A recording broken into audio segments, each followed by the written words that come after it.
Welcome back to our vlog. So for today's video, guys, finally I am going to do the license endorsement or my license endorsement in North Dakota.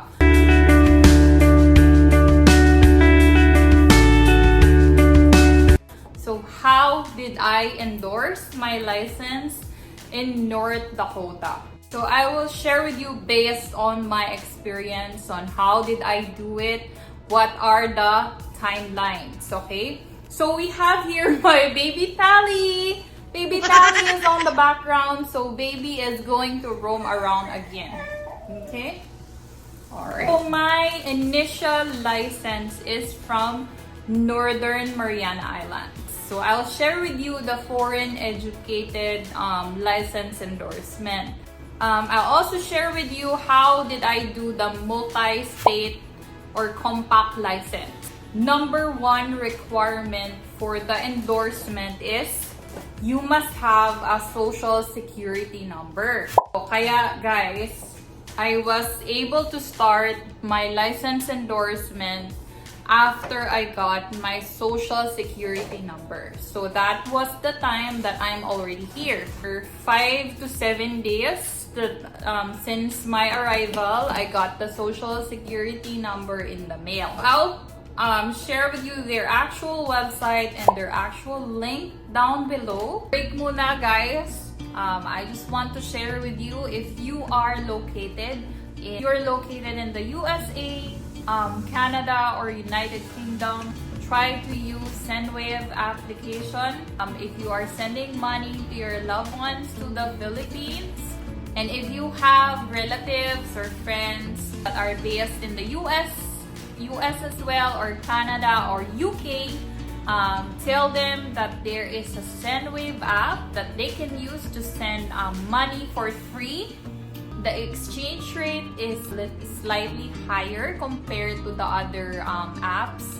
If you're going to take advantage of this offer for this week until January 18th, you will get $25 credit by just using our code JHAMLI Jhamli code.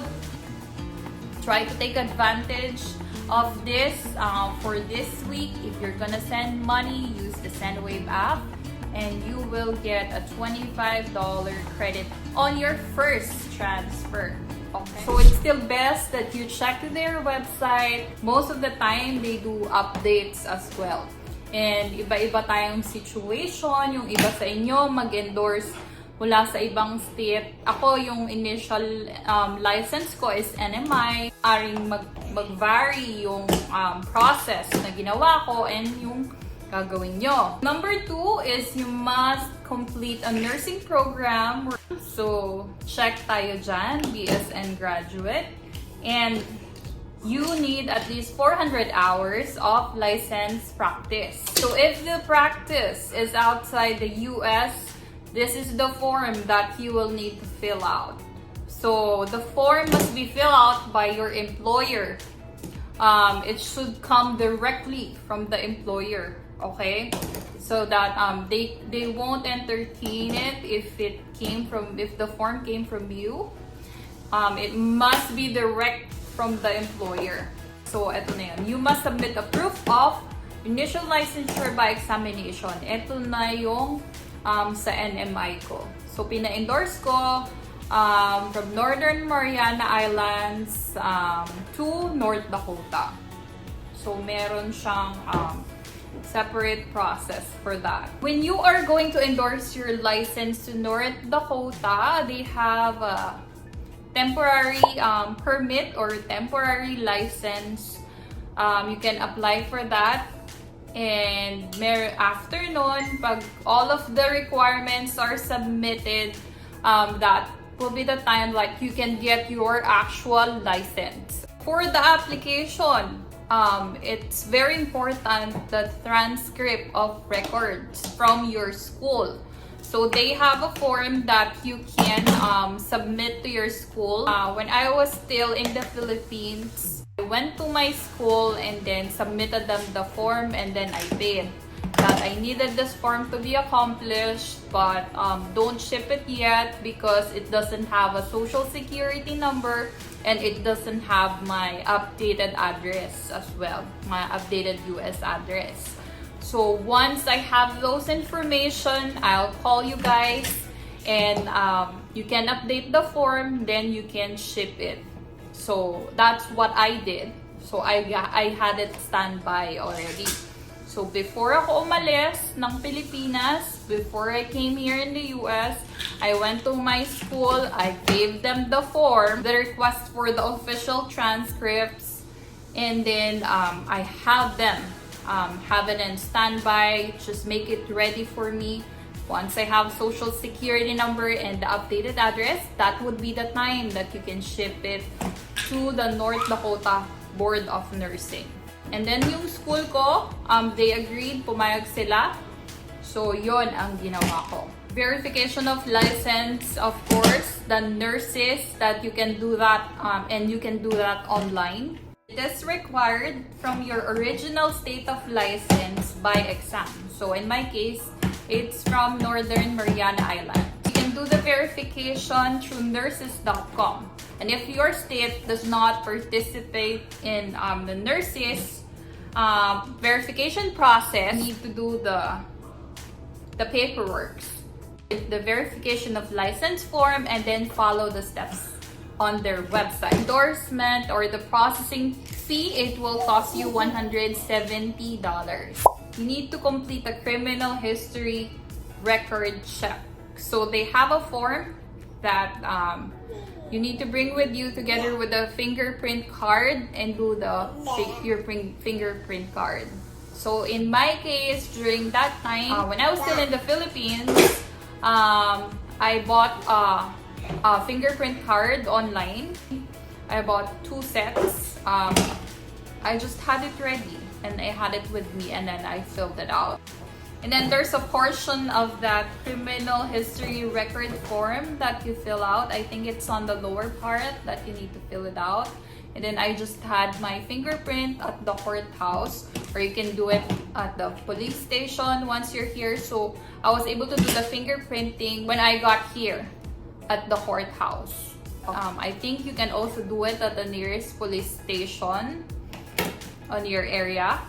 For the verification of license, verification of employment, I had those forms on standby as well for the hospital. So before I worked in Chinese General Hospital, I had it on standby. So I had them fill it out, ganyan, but the Board of Nursing did not allow na manggaling yun sa akin. They want it they want the employer to submit it to them. Kaya medyo bumilis yung sa akin kasi I'm already aware of the hours that I work. Kinumpute ko na yun bago ako makaalis. So I just coordinated with the hospital, HR, kung ano yung eksaktong kailangan. So yun, naintindihan naman ako ng hospital. And napakabilis nilang sinend yung form sa Board of Nursing. If we are going to look into the dates, I came here January 23. Then after a few days, I got my social security number. So let's say after 7 days. So at exactly January 30, I emailed my employer. And then I emailed the school. I provided the social security number and then the updated address. And then I emailed my employer that I needed those verification of employment forms. So I would need their signature and I would need them to put the hours that I work. If we're gonna go back to the requirements, they needed at least 400 hours licensed nursing practice. I asked them because before I worked 2 years in the hospital as a staff nurse.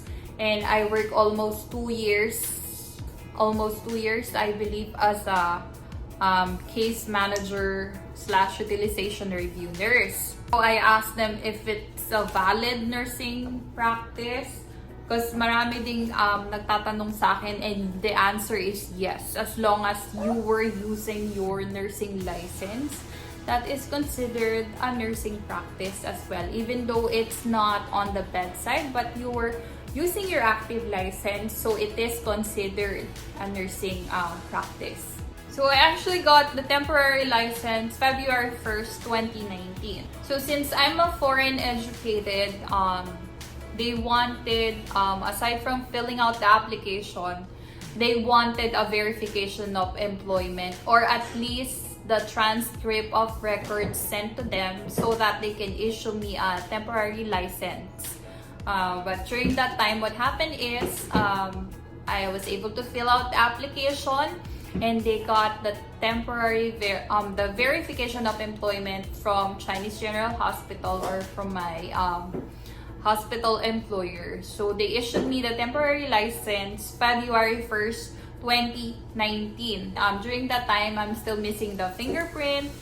I'm still missing the transcript of records and the verification of employment from the other employer that I had, which is the Opto. The documents from my school were sent February 4 via LBC. I received the verification of employment from the other employer February 18. So the actual license, it was issued February 19. Ganun lang siya kabilis yung sa akin. I started it January 30 since I have my social security number. I applied for the temporary permit or the temporary license. I processed the application online. My first employer submitted the verification of employment form to the BON. OMG, baby. Submitted the verification of employment form to the BON, and then they gave me the temporary license February 1st, 2019. The actual license, it was issued to me February 19, 2019. Let's talk about the multi-state license. How did I got a multi-state license under North Dakota? Well, having a multi-state license, it will allow you to practice your nursing career, or it will allow you to practice nursing on the state that participates in the multi-state or in the compact states.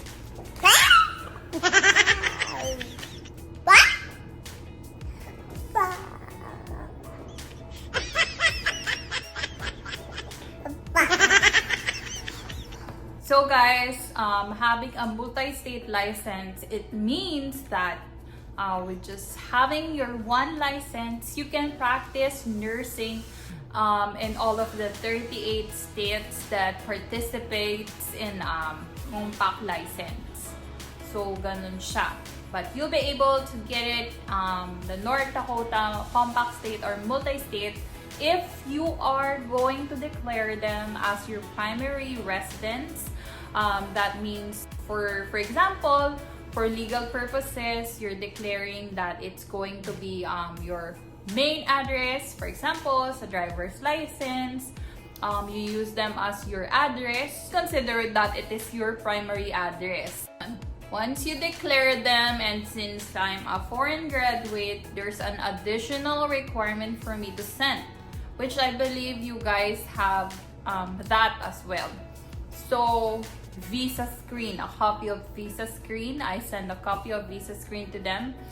And hindi ko siya naasikaso agad, guys, kasi I was thinking if I really needed to have a multi-state license. Gandang magka-multi-state license, especially if you are thinking about being a travel nurse.